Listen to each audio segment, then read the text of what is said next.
Hi everyone, it's Dana Kerigan with Kerigan Marketing, coming to you today with this week's Tuesday digital tips and tricks.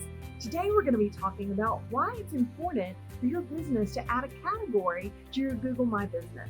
Now this helps people who are searching for your type of business or service so that your business pops up sooner in Google search results. So stay tuned and we're going to show you how to make that happen.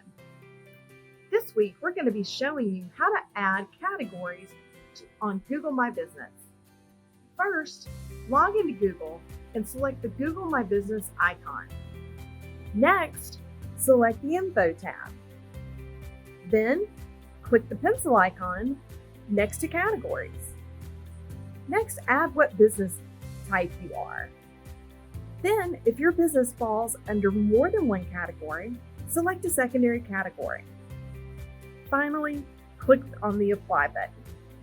And now your business will show up to people searching for businesses and services like yours. Make sure you stay tuned for next week's tip.